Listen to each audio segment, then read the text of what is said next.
ओम नमो भगवते वासुदेवाय।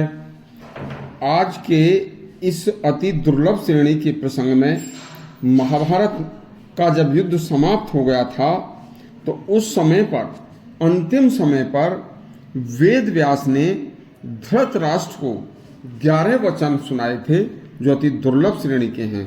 एक बार जरूर सुनना, जिससे धृतराष्ट्र का मोह भंग हो गया था।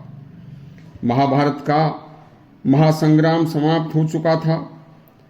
उस महासंग्राम में धृतराष्ट्र के समस्त बंधु बांधवों, पुत्र पौत्र दामाद तथा समस्त वैभव, स्वर्ण सिंहासन का सुख और विशाल राज, धन, अकूत संपत्ति सबको धृतराष्ट्र खो चुके थे।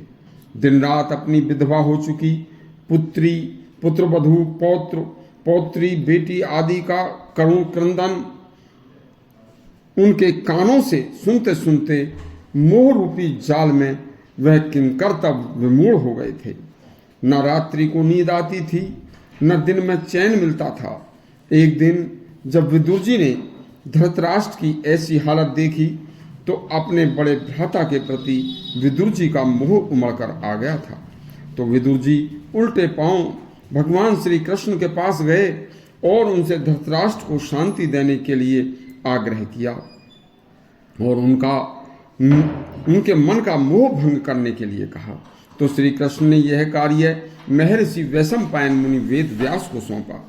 तब वेद व्यास ने श्री कृष्ण की आज्ञा से धृतराष्ट्र के पास जाकर जो कहा, यह एक अत्यंत दुर्लभ श्रेणी का प्रसंग है, सुनिए। धृतराष्ट्र को संजय ने बताया कि महर्षि वैशंपायन भगवान वेद व्यास आए हैं। तो धृतराष्ट्र ने उनकी पूजा करके उन्हें पास बैठाया। तब वेद व्यास बोले, हे पुत्र धृतराष्ट्र, सुन, संसार के सर्वश्रेष्ठ वचन आज मैं तेरे लिए लेकर आया हूं, इन्हें सुन। संसार के ये 11 वचन जो व्यक्ति सुनेगा वह तपस्वी की भांति तर जाएगा। सुन, पहला वचन, संसार में हे धृतराष्ट्र, समस्त संग्रहों का अंत विनाश है।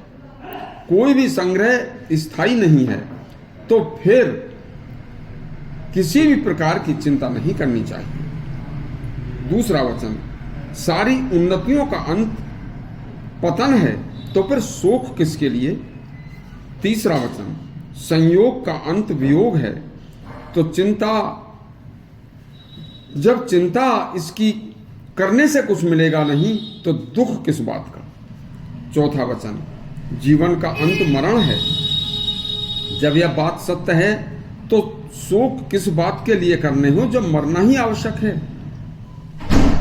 पांचवा वचन, अपने उत्थान व पतन दोनों को देखकर निश्चित कर लेना चाहिए कि यहां मृत्यु लोक में जो कुछ भी दिखाई दे रहा है वह सब अनित्य है।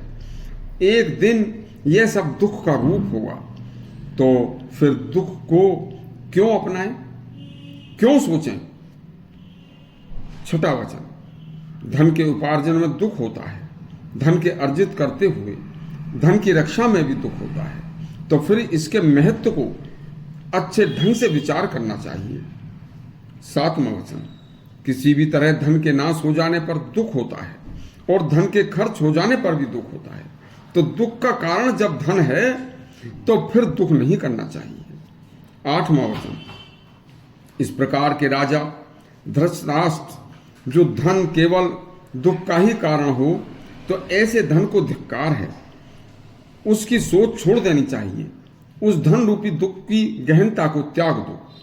नौवां वचन, हे राजा, तुम माता के गर्भ से अकेले ही आए थे। यह सब राज वैभव, पुत्र पौत्र आदि तो तुमको यहीं पर मिले, फिर जैसे अकेले आए थे वैसे ही अकेले जाओगे भी, तो ये पुत्र पौत्र आदि साथ जाते भी नहीं। अब यदि यह पहले चले भी गए तो इनका क्या गम करना, आपको तो अकेले ही जाना है ना, इसका दुख छोड़ दीजिए। 10वां वचन, जरा सोचो, विश्वामित्र कितने प्रतापी राजा थे। उन्होंने वशिष्ठ जी से प्रेरणा लेकर सब कुछ स्वयं ही त्याग कर संन्यास ले लिया था।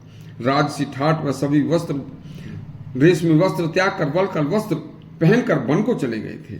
11वां वचन, हे धृतराष्ट्र, राजा हरिश्चंद्र की तरह धर्म व धैर्यवान बनो, दुख को त्यागो और जीवन को स्वप्न की भांति समझो। आंखें बंद थीं तो क्या था, आंखें खुल गईं तो क्या देख रहा हूं। जीवन को एक कुछ दिन के लिए यह तो एक दिवा स्वप्न है, जो अब देखा भूल जाओ।